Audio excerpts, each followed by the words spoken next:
Welcome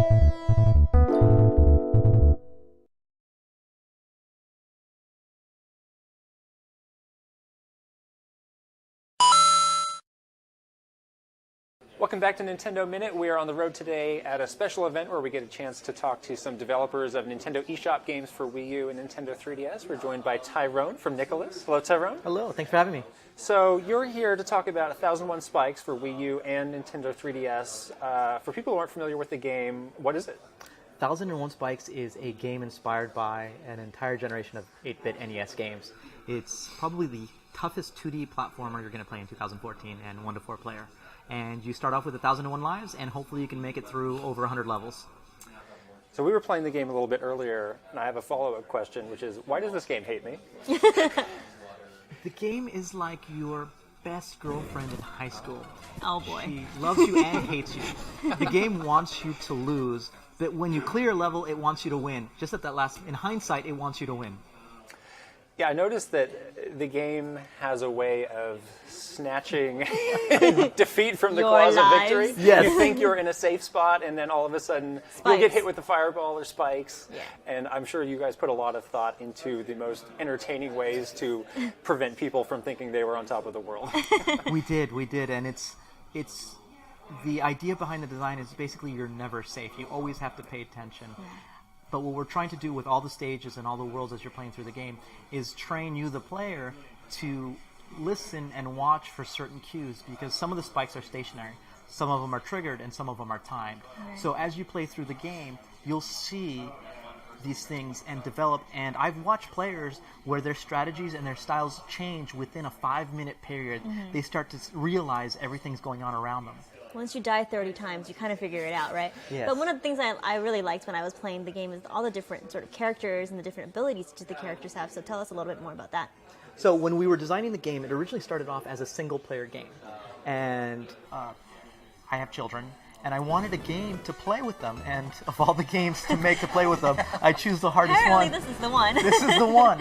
And as we started developing it and say, okay, we made it multiplayer, then we're like, this is great, but why don't we develop it further, and why don't we take these ideas and make characters that are a little different, so you can go back and play the game as an entirely different character and have a different experience. And it's not just a visual change. Some characters can grab onto ledges, right. Some have a double jump, some can slide down walls. So we really wanted to make it that all these characters, and there's 18 in the game right now. We might add some post-release, but there's 18, and each character is actually very different and a very different experience. Mm-hmm. And they have this cosplay effect as well, right? You can like change the costumes and they become different characters. Yes, so Aban, who is the main character in the game, he actually hates cosplaying. But there's this duty-free shop owner who constantly tricks him into cosplaying, and he says, hey, listen, I've got a job for you, I'll give you some money, just wear this uniform, and you make some easy money. And then he gets mocked in public, but then he ends up getting dressed up as a karate guy or as a knight. And when he assumes this cosplay, he actually has different abilities.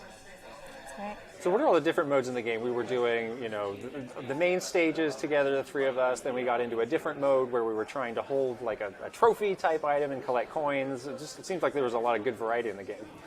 We tried, again, to make it so that there were almost 2 games in one, where you have the single-player story mode that does have multiplayer drop-in, drop-out, but we also have 3 dedicated multiplayer modes, which are the Golden Vase, which is inspired by Mario Brothers, where you have a single screen and you're all trying to do one thing, but instead of being 2 players, it's 4 players, and you're trying to get this vase to collect coins. And who doesn't want to collect coins? That game ruined our friendship forever. Yes, I think that's it. We're over. We're enemies now. We're over. But he kept winning, so he's at fault. That's definitely. We can all I'm game the real against him. jerk. You're the real jerk. As usual. Yeah. Then we have Tower of Nanar, which is a vertically ascending platform. You don't see a lot of games which have a lot of verticality. And same thing, you're trying to ascend through this tower to beat 2 bosses. And the last mode is called Lost Levels, which expands on story mode, where story mode was built for a single player, but you can play it with multiple players. Whereas Lost Levels is specifically designed to be played with your friends or your family, although you can play it by yourself. Yeah. But that's sad. Yeah. So 1001 Spikes is also on Nintendo 3DS as well as Wii U. Are the games the same or different? When we build for Nintendo platforms, we always try to keep parity, and we want to give 3DS players the same experience as Wii or Wii U players. And for 1001 Spikes, that's also what we're doing, where when you play on 3DS, or when you play on Wii U, you're going to get the same experience. It's going to be running at 60 frames per second. On the 3DS, you get the benefit that you have the 3D layering. And we spent a lot of time, when we did Cave Story for eShop, we spent 2 months developing the 3D layering so that it could be a really great experience. And for 1001 Spikes is going to benefit from that technology. That's great. All right, last question we got to ask since you're here. What is your favorite Nintendo game of all time? Any game on a Nintendo platform? You're on the spot. The Legend of Zelda.